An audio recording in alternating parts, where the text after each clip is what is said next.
Hoy vamos a hablar o vamos a introducir el concepto o la importancia que tiene el motor eléctrico y los conceptos básicos para entender su funcionamiento. La idea en definitiva es que solo conociendo bien al motor eléctrico vamos a poder en definitiva protegerlo, maniobrarlo adecuadamente, que es nuestro objetivo final, el transmitir nuestros conocimientos sobre el tema de maniobra y protección y control de motores. Pero primero tenemos que conocer a nuestro motor. ¿Por qué es tan importante el motor? El motor es un elemento muy importante en la industria y en nuestra vida diaria.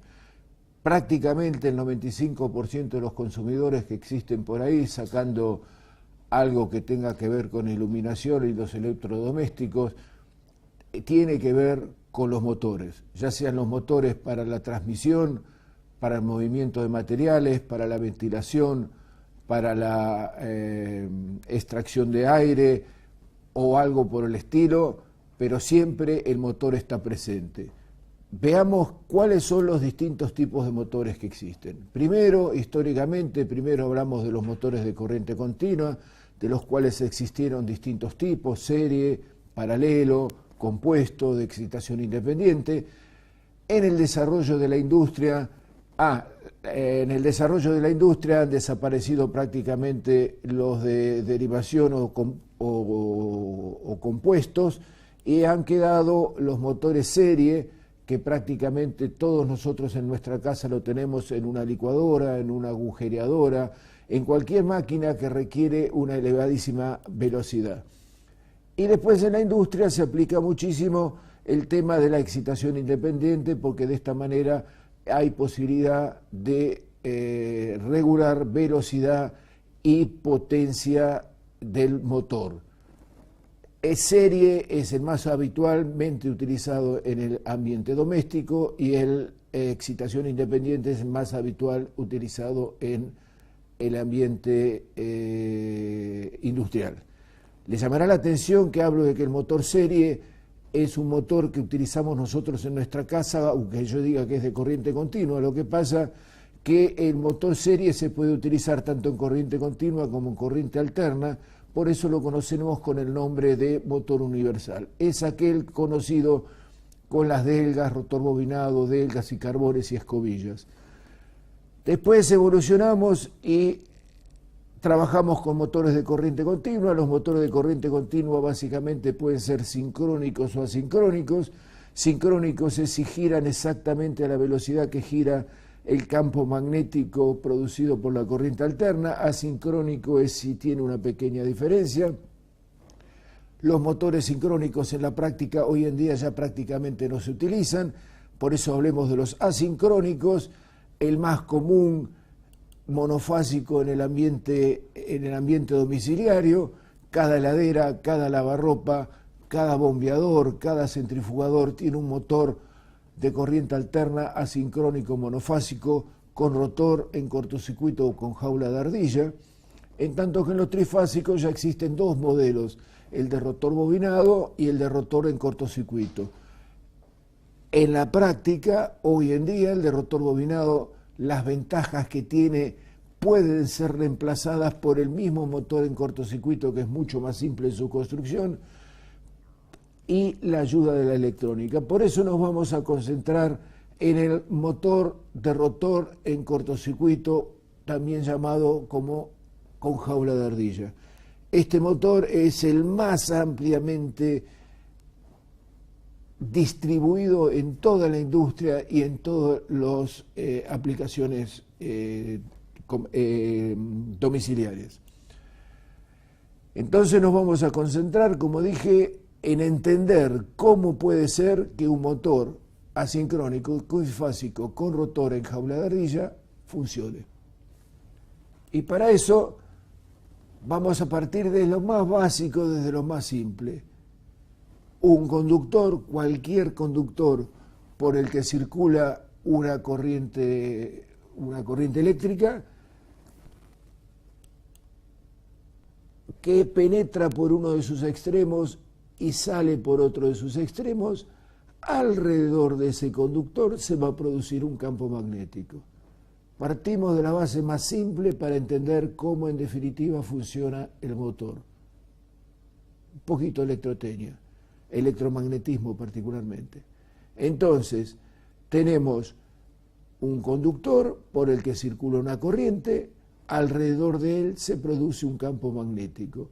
Y este campo magnético, llamado Φ, el flujo del campo magnético, depende directamente de la intensidad de la corriente. Más intensidad de corriente, más campo magnético. Menos intensidad de corriente, menos campo magnético. ¿Cómo sé yo que gira alrededor? ¿Cómo sé en qué sentido gira ese campo magnético? Se utiliza la regla del tirabuzón para conocer una de las formas. Si yo hago avanzar al tirabuzón en el sentido de la corriente, el giro del tirabuzón me va a decir el sentido del campo magnético. Hay otra forma que es la regla de la mano derecha para las corrientes. Si yo abrazo con la mano derecha al conductor y hago que el pulgar coincida con la circulación de la circulación de la corriente va a tener ese sentido. Entonces la posición de los dedos me va a decir el sentido en el que gira el campo magnético alrededor de ese conductor. Es lo más simple, lo más común, no estoy conforme con ello, quiero hacer algo más. ¿Qué pasa si yo arrollo a ese conductor para formar una bobina? Pues vamos a suponer N espiras tiene esa bobina, circula una corriente por ese devanado, por ese bobinado, se va a producir un campo magnético en el interior de esa bobina. ¿Cuánto vale ese campo magnético? Pues es directamente proporcional a la corriente y a la cantidad de vueltas que le ha dado yo al alambre. Y ese campo magnético que gira alrededor de cada conductor se concentra en el centro del bobinado y sale por un extremo. Al salir por ese extremo nosotros decimos que sale por el polo norte de la bobina. Y así sale, pasa por el aire y vuelve a entrar por el polo sur de la bobina. Entonces así tenemos nosotros que una bobina por la que circula una corriente se comporta exactamente igual que un imán. Un imán sale del polo norte el flujo del campo magnético, circula a través del universo y vuelve y entra por el polo sur. El centro de las dos figuras está representado el bobinado indicando que por acá entra la corriente, acá está indicando este es el polo sur del imán. ¿Qué pasa con esa bobina? Si yo a esta bobina le coloco corriente continua, en la bobina se va a producir un campo magnético continuo, con un polo norte por donde sale el flujo, el que está a la derecha, acá claramente indicado, y entra por el polo sur. Tengo un flujo continuo del campo magnético. En tanto, si a la bobina le conozco una corriente alterna, se va a producir un flujo alterno. Va a ir cambiando de sentido, se va a ir reduciendo, va a existir, no existir, pasar por un máximo, volver. Tengo un flujo alterno. Bien. Otra cosa que tenemos que saber, porque hasta ahora estuvimos hablando de una bobina, simple enrollamiento, que habíamos agarrado un conductor y lo habíamos arrollado alrededor de un carretel y habíamos formado una bobina. Eso se conoce con bobina con núcleo de aire. Sepan ustedes que si le ponemos un núcleo de hierro, el hierro tiene la capacidad de intensificar el campo magnético. Por eso, en las aplicaciones prácticas de las bobinas, siempre o casi siempre tienen el núcleo de hierro, porque yo logro con una bobina pequeña aumentar lo que se llama la inducción, aumentar el flujo que se produce con una pequeña corriente. Eso es una bobina con núcleo de hierro. Así ya ponemos una idea, nos podemos dar una idea de que al igual que en la electrotecnia podemos hacer un circuito eléctrico, podemos hacer un circuito magnético. Un arrollamiento que va a ser el generador del campo magnético. A ese campo magnético lo conducimos a través de hierro, de un núcleo magnético que circula y se va a tratar de cerrar.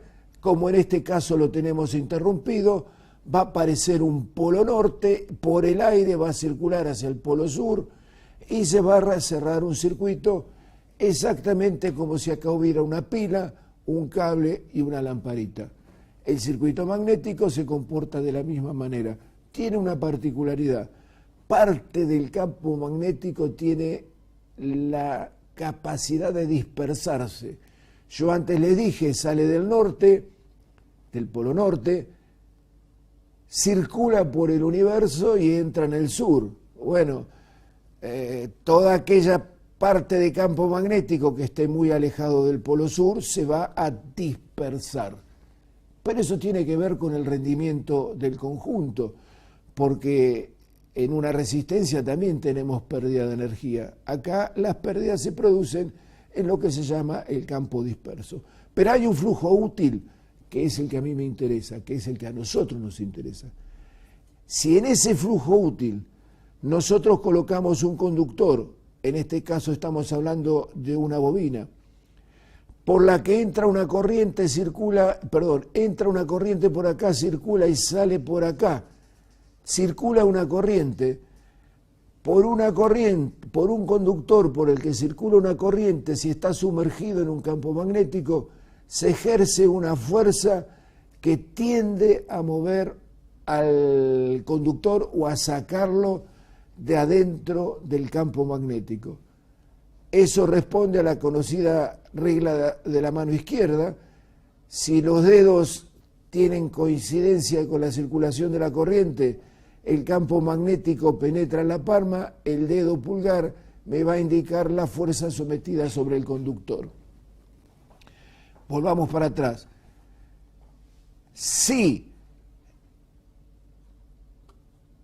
por este punto sale la corriente y aplicamos la regla de la mano derecha, vemos que se ejerce una fuerza hacia la derecha, de la mano izquierda, perdónenme. Si entra la corriente por acá, se ejerce sobre este conductor un esfuerzo hacia la izquierda. Este esfuerzo hacia la derecha y este esfuerzo hacia la izquierda hacen girar a este trozo de bobina a través de ese, alrededor del eje que estoy indicando en este momento. La regla de la mano derecha, acá está el conductor, tengo el flujo, un polo norte, un polo sur, el flujo atraviesa el conductor, en el conductor se ejerce una fuerza, esa fuerza produce un movimiento de rotación porque hay un eje sobre el cual gira. Si yo tomo la distancia que hay entre el eje y el lado de la bobina y hago el producto entre la fuerza ejercida y la distancia que hay entre el centro de la bobina y el conductor que atraviesa el campo magnético, porque lo que me interesa es el que atraviesa el campo magnético, se produce lo que se llama un momento motor en esa espira, en ese anillo, en ese conductor que yo le he permitido circular corriente. Ustedes preguntarán de dónde sale esta corriente. Bueno, de una fuente externa, por medio de una batería, hago que la corriente entre y salga por acá y se me produce ese esfuerzo motor. Este sería un buen ejemplo de un motor de corriente continua. Para multiplicar los efectos de una sola espira es que se forma lo que se llama la jaula de ardilla en un motor asincrónico común. Yo acá tengo una espira, otra espira, otra espira. Acá en total tengo representadas 10 espiras, todas conectadas a través de este anillo, y estas son las barras que yo voy a sumergir en el campo magnético útil. Sepamos que de la misma manera que si yo hago circular una corriente dentro de un campo magnético se produce una fuerza. Si yo hago mover un conductor dentro de un campo magnético, a través de cortando el flujo magnético, este conductor se mueve y se van a producir fuerzas electromotrices en el conductor. Esa es la manera que yo tengo de generar una corriente en una espira, en una bobina sumergida dentro de un campo magnético. Por un lado hablé el efecto motor, representado acá, y por otro lado estoy hablando de un efecto generador, representado en este caso. Por la manera de moverse, les tengo que aclarar, la fuerza electromotriz que se genera en la espira, tiene que ver con la variación del flujo. Cuanto más varía el flujo, en menos tiempo, más tensión voy a tener generada. Esto me está diciendo a mí que esta espira que se mueve dentro de un campo magnético fijo como el que tengo acá, va a generar una corriente alterna. ¿Cuál es el sentido de la corriente? Está dado por la regla de la mano derecha. Si muevo el campo si muevo la espira en este sentido, el campo magnético tiene este sentido, así se genera la corriente. Pero por mover la espira que antes estaba arriba y pasa a estar abajo, me está indicando que en la espira la corriente va a circular en el sentido opuesto. Por eso, en todo conductor que se mueve dentro de un campo magnético, se genera una fuerza electromotriz que conduce a una corriente. Si cierro el circuito, la fuerza electromotriz produce corriente del tipo alterno. Esta es la generación de una corriente alterna. Bien, la tensión en la corriente alterna es un fenómeno periódico que responde a la función seno. O sea, el valor instantáneo va a ser un valor máximo por el seno de la velocidad angular en el tiempo, o del ángulo. Es un fenómeno periódico porque se repite en el tiempo. Yo digo, la tensión y la corriente alterna es un fenómeno periódico que responde a la función seno. ¿Qué quiere decir periódico? Que se repite, constantemente se repite.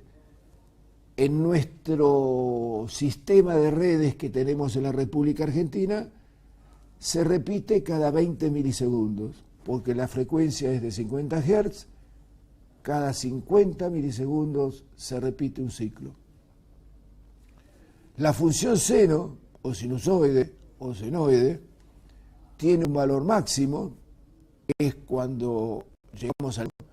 Tiene un valor eficaz, que es el que nos interesa a nosotros, que es el que nos produce esto, y tiene un ciclo que tarda en repetirse la misma función.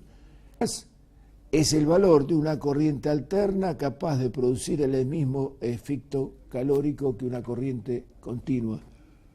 No es el valor máximo, porque hay un cero, cambia de sentido, hay otro cero, acá sube en sentido negativo, acá baja en sentido negativo, acá baja en sentido positivo. Es un fenómeno alterno.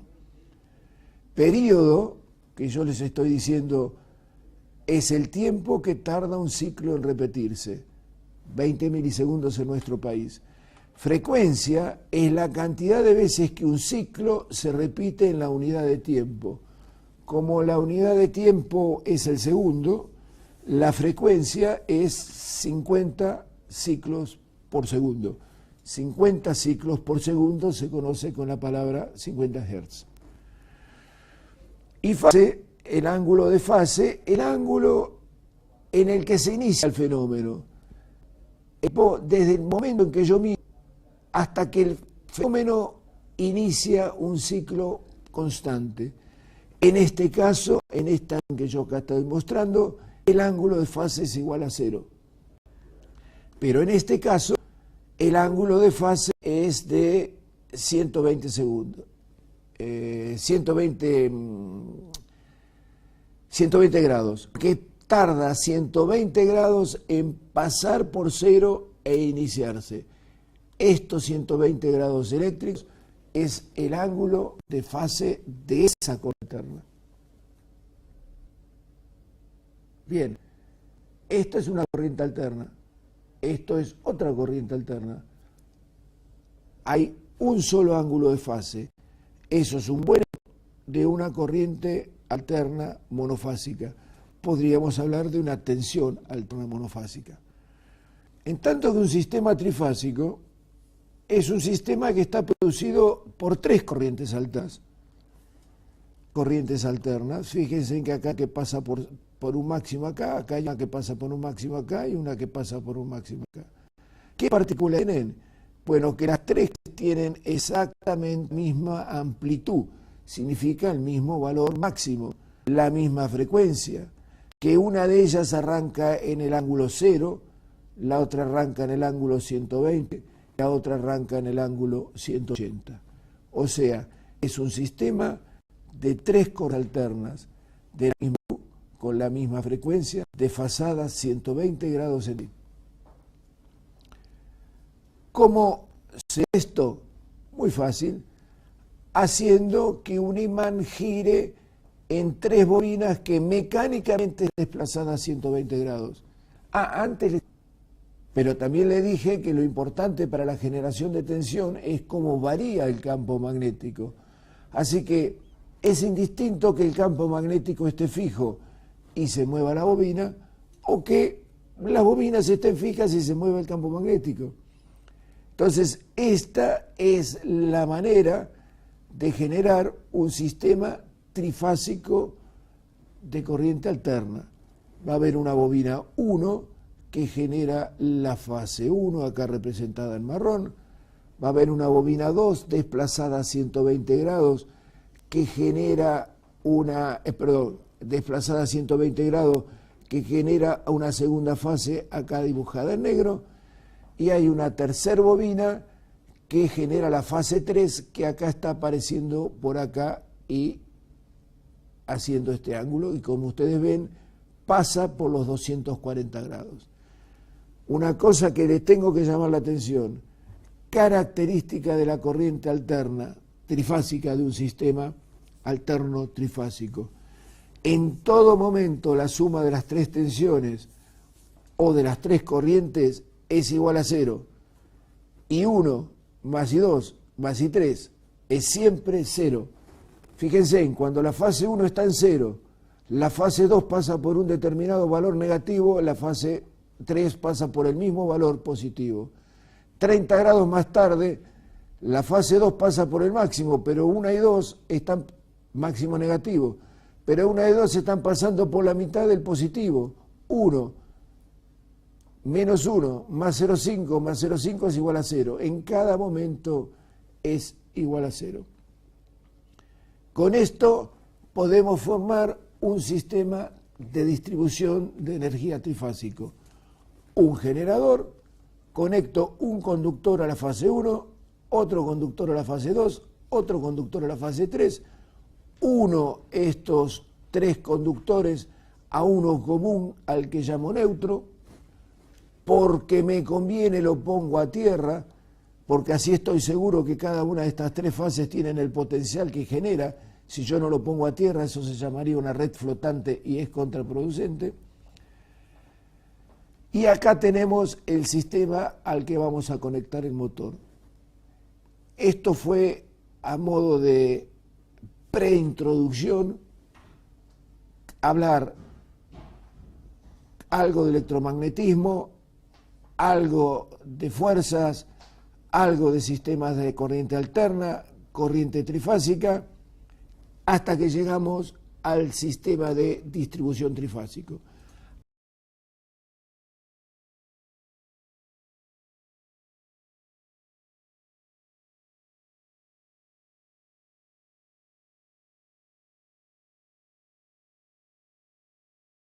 Si yo tengo un sistema trifásico, como el que ya estuvimos hablando, que en todo momento produce una suma de corrientes igual a cero, como la corriente, de acuerdo al primer gráfico que nosotros vimos, produce un campo magnético, quiere decir que si las tres corrientes se anulan, los tres campos magnéticos también se anulan. Eso lo vemos en este gráfico. Tengo tres bobinas por las que circulan tres corrientes, se produce un campo magnético, otro campo magnético en otro sentido, otro campo magnético en otro sentido, se anulan los campos magnéticos y en definitiva en esta barra de hierro no se produce ningún campo magnético. No me sirve. Yo tengo que tener un campo magnético. Entonces, ¿qué hago? Construyo de la misma manera que construyo un generador por el que gira un imán dentro de tres bobinas desplazadas a 120 grados, construyo un núcleo al que le instalo tres bobinas. Este núcleo tiene instaladas tres bobinas. Cada bobina va a producir un campo alternativo, que la bobina 1 va a producir un campo alternativo en este sentido, la bobina 2 va a producir un campo alternativo en este sentido, y la bobina 3 va a producir un campo alternativo en este sentido. Tres campos alternativos. ¿Cómo hacen que el motor gire? Bueno, veremos. Supongamos que al motor lo conecto en conexión directa. Conexión directa es cuando la fase 1 se conecta al borne 1, la fase 2 se conecta al borne 2 y la fase 3 se conecta al borne 3. Perdón, la fase 1 se conecta al borne 1, la fase 2 se conecta al borne 2 y la fase 3 se conecta al borne 3. Se le dice directo. ¿Qué pasa? Bueno, a este bobinado va a llegar la bobina 2, la tensión de la línea 2, a este bobinado va a llegar la tensión de la bobina 1 y a este bobinado va a llegar la tensión de la bobina 3. Vamos a este gráfico. Fase 1, 2 y 3. Posición 0. ¿Qué es posición 0? Instante 0. Este instante. En este instante, la bobina 1 está pasando por 0, entonces no va a producir campo magnético. La bobina 2 está pasando por un negativo, entonces va a producir en la bobina 2 un campo magnético negativo, que por convección nosotros decimos saliente.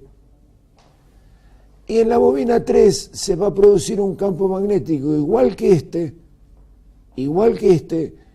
pero positivo. Entonces, por convención le decimos entrante. Va a haber un campo magnético en estas dos bobinas. Estos dos campos magnéticos hay que sumarlos. Sumémoslo vectorialmente y me da como resultado un flujo total que es ese. En ese momento, la suma de los campos magnéticos producidos por las tres bobinas me da un campo magnético en esta dirección. Si dejamos pasar el tiempo y vamos a la posición de 30 grados, que es esta, vemos que la bobina L1 ya tiene una determinada tensión positiva, por ende va a producir un campo magnético entrante. Bueno, empecé por la 2. La L2 tiene un campo magnético máximo negativo, por ende está saliente en esta posición. Ahora sí, la bobina 1 entrante porque es positiva y la bobina 2 entrante porque es positiva. Tengo que sumar estos tres campos magnéticos. Los sumo este más este me da este lo puedo sumar directamente a este y como resultado el campo magnético está en esa posición. De la misma manera puedo pasar a la posición de 60 grados, a la de 90, a la de 120, a la de 150 Y observo yo que el campo magnético pasó de la posición 0 a la posición 150, girando en el sentido de las agujas del reloj. Se mantiene el módulo del flujo total en 1,5 veces el valor máximo que pueda producir cualquiera de las tres bobinas, una intensidad de campo constante en 1,5 veces el campo, pero gira avanzando 1 grado mecánico por cada grado eléctrico que avanza el sistema trifásico. ¿Lo volvemos a ver? O sea, primero está en 0, está en esta posición. Avanzo 30 grados eléctricos y el resultado es que avanzó 30 grados el vector de campo magnético. Avanzo 30, avanza 30, avanzo 30, avanzo 90 y así, permanentemente. Entonces, en un sistema magnético donde hay 3 bobinas cuyos ejes están desplazados 120 grados entre ellos, aplicamos un sistema trifásico en conexión directa, se va a producir un campo giratorio constante de intensidad 1,5 veces el valor que pueda producir cualquiera de las bobinas y que va a avanzar 1 grado mecánico, el campo magnético va a girar por cada grado eléctrico que avance el sistema trifásico. ¿Qué va a ser esto? Va a ser ese cambio, va a hacer que en esta jaula de ardilla se induzca una corriente. La jaula de ardilla del motor se comporta como el secundario de un motor, de un transformador. Se induce una corriente. Esa corriente va a reaccionar con el campo giratorio y lo va a ir a buscar. Se va a producir un campo motor. Esta va a ir girando buscando la posición del campo magnético que está girando. Y acuérdense, en conexión directa produce un sentido de giro horario, o sea, hacia la derecha. ¿Qué pasa en la conexión inversa? ¿Cuándo llamo yo conexión inversa? Conexión inversa es cuando 2 fases son invertidas. El borne 1 no lo conecto a la línea 1, lo conecto a la línea 2. El borne 2 no lo conecto a la línea 2, lo conecto a la línea 1 y dejo tranquilito en su posición a la línea 3. ¿Qué pasa en este caso? Bueno, igual en la posición 0, es esa, se produce un campo magnético en la línea 2, en la línea 2, que es negativo, por ende lo hago salir. En la línea 3 se produce un campo magnético entrante, porque es positivo. La línea 1 no produce campo magnético. Compongo esto y resulta que hoy ya no está en la misma posición el ángulo, el vector total. Antes estaba en esta posición, en la posición de 150 grados. ¿Qué pasa con la posición de 30 grados? En la posición de 30 grados es esta. Ahora la bobina 1 tiene esta intensidad de campo magnético, la bobina 2 tiene esta intensidad de campo magnético y la bobina 3 tiene esta otra intensidad. Sumo y me da que esta es la posición del campo magnético. Avanzo, avanzo, avanzo, avanzo y veo que en este caso, en la conexión inversa, el sentido de giro es antihorario, o sea, hacia la izquierda. Así como en la conexión directa tenemos un sentido de giro horario, o sea, en el sentido de las agujas del reloj hacia la derecha, En la conexión inversa tenemos el sentido antihorario, es decir, en el sentido opuesto a las agujas del reloj, o sea, hacia la izquierda. Claro, esta es la explicación a principios del siglo pasado, porque a principios de este siglo ya nadie usa el reloj de agujas para darle el sentido a un motor, pero seguimos con esa convención. ¿Qué pasa si al motor no le conectamos una fase? Acá hay una cosa bastante importante. O sea, no le conectamos la fase 1. ¿Por qué? Porque no se la conectamos. El motor tiene que funcionar con la fase 2 y la fase 3. Bien, en la posición 0. Acordémonos de algo. Estas dos bobinas van a estar conectadas dentro del motor en serie.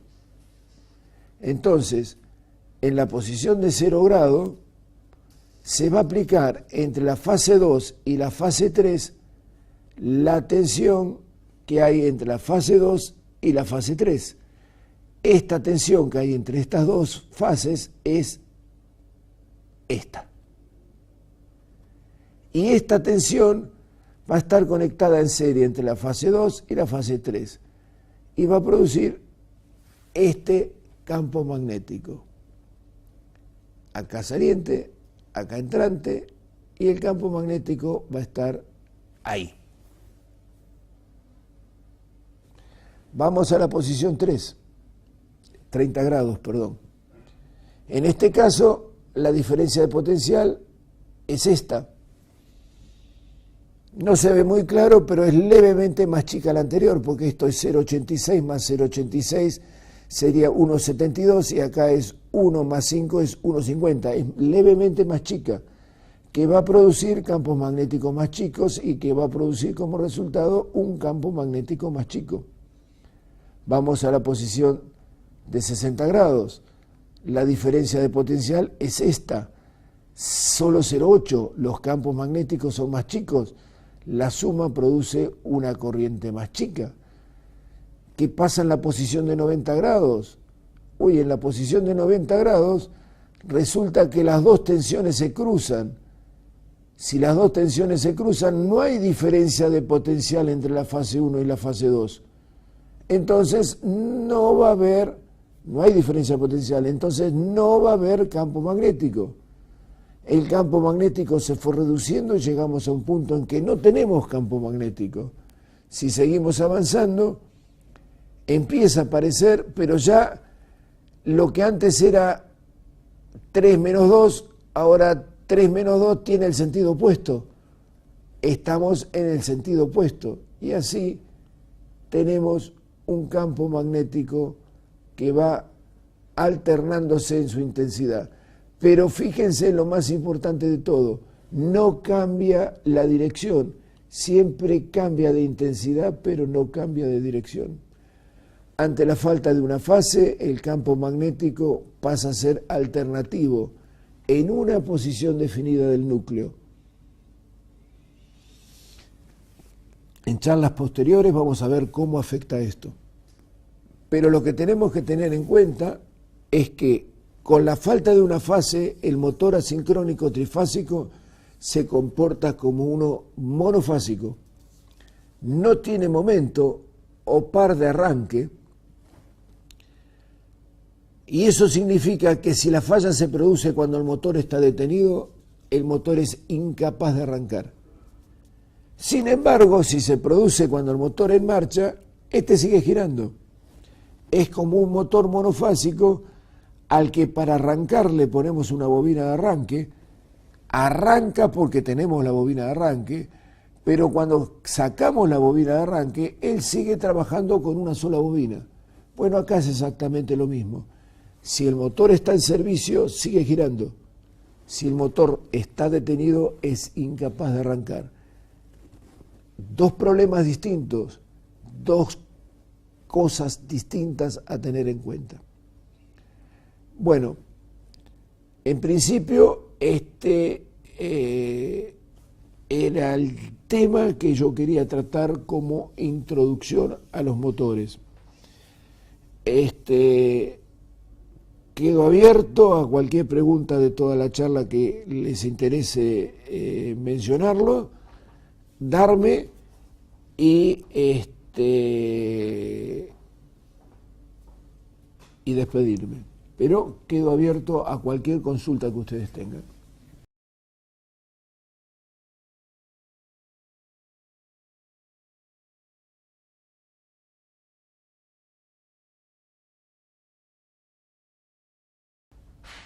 Cuando nosotros tenemos una terna de cables, da lo mismo cuál es la fase 1, 2 o 3, porque como vimos acá, si yo inicio acá, puedo decir que esta es la 1, o sea, si yo inicio acá, puedo decir que esta es la 1, esta es la 2 y esta es la 3. Si yo inicio acá, puedo decir que esta es la 1. Lo que en realidad tenemos que tener en cuenta es la secuencia de giro.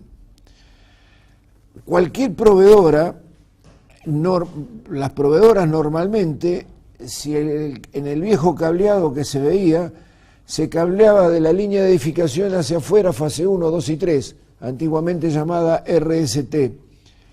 Y en un tablero lo lógico es que la fase 1 sea la de arriba, la 2 la del medio y la 3 la de abajo.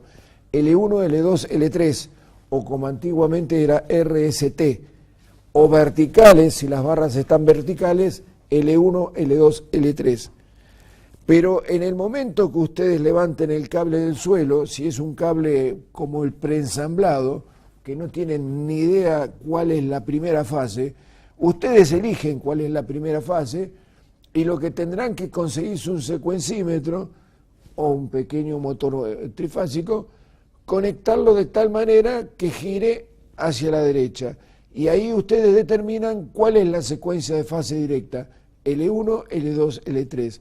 Acuérdense que el secuencímetro le va a dar por un LED que se ponga verde, le dice secuencia directa, y si se pone rojo le dice secuencia inversa. Así de simple.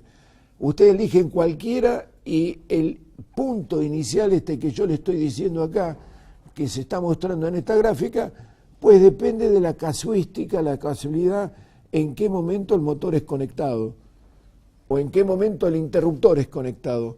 Como a partir de ahí, cada segundo, 50 veces cambia de ciclo, la próxima vez que lo conectemos lo vamos a enganchar en otro lado. Lo importante es que la fase 1, la fase 2 y la fase 3, ustedes la puedan identificar para que cuando ustedes conecten al motor, si es que eso afecta a la máquina, porque hay máquinas que se ven afectadas por el giro inverso, pero hay otras máquinas que levanta agua, si no, no. Ustedes, en general en una bomba no pasa nada, ustedes prueban, si gira para el otro lado, dan vuelta a 2 cables y gira para el sentido correcto. Pero si es un compresor, puede ser que no esté permitido el giro opuesto, entonces van a tener que comprobar el sentido de giro. Y en general, la compañía en el medidor, cuando le pongan en el medidor, le van a dar secuencia directa. Entonces, ustedes del medidor o del contador de electricidad saben que es la fase 1, 2 y 3. Aunque vengan 3 cables negros, porque los ensamblados que están en la distribución son 3 cables negros.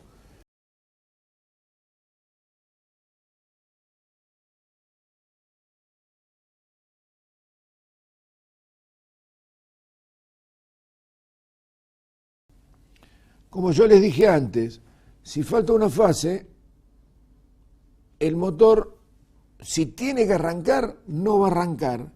Por ende, circula corriente. El motor no arranca, se quema. Como cualquier motor a rotor bloqueado. ¿Qué pasa si, como pregunta Facundo, estando en marcha se le quita una? El motor sigue girando. ¿Se quema? No sé. No sabemos. Ese es un tema, cuando tratemos más adelante el tema de la regulación de un relé térmico, electrónico, lo que sea, hablemos con propiedad del relé de sobrecarga, que es muy difícil saber qué le va a pasar al motor cuando le falte una fase, porque depende del estado de carga que tiene el motor. Si el motor está muy exigido y le falta una fase, se quema. Pero si el motor está casi en vacío y le falta una fase, tal vez también se queme. Lo importante es saber que cuando falta una fase va a tomar más corriente y ese aumento de corriente el relé de sobrecarga lo puede detectar y proteger. ¿Cómo puede ser que un motor que no toma su corriente nominal se queme? Por aquello que yo le dije, que el campo magnético pasa a estar en una sola posición y el motor está fabricado para que el campo magnético gire y ataque al hierro tantas veces como dependa su velocidad, pero no puede estar solo posicionado en un punto porque se calienta el hierro y el hierro calentado quema al bobinado del motor. ¿Cómo se da cuenta? Por el ruido que hace el motor, porque deja de funcionar como un motor trifásico que funciona con un zumbido, bzzz, a un motor monofásico que golpea. Ahora su pregunta, ¿nos podemos dar cuenta rápidamente? Solo si está parado y escucha el ruido. Se frena, normalmente se frenarlo. ¿Qué consecuencias causa? Que se queme el bobinado. Una vez que esté el motor quemado, cuando usted le saca las tapas, usted va a ver si el motor se quemó por falta de fase, tiene 2 bobinas quemadas. Si el motor se quemó por sobrecarga, tiene las 3 bobinas quemadas. David, al no conectar una fase de las 3 sigue girando, pero no aumenta las corrientes de las bobinas y puede quemar el aislante. Lo acabo de decir. Si el motor está a mitad de carga, o sea, si el motor es de, por dar una idea, de 10 caballos y estaba entregando 5, cuando le falta una fase, va a tomar más corriente, pero no la nominal. Aunque tome menos corriente, igual se quema. ¿Por qué? Porque el campo magnético deja de ser giratorio y pasa a ser alternativo. Otra cosa que se van a dar cuenta, el bobinado se quema de afuera hacia adentro, en tanto que si se quema por sobrecarga, se quema de adentro hacia afuera. El bobinado adentro de la ranura, me refiero. Pero esa es charla para más adelante.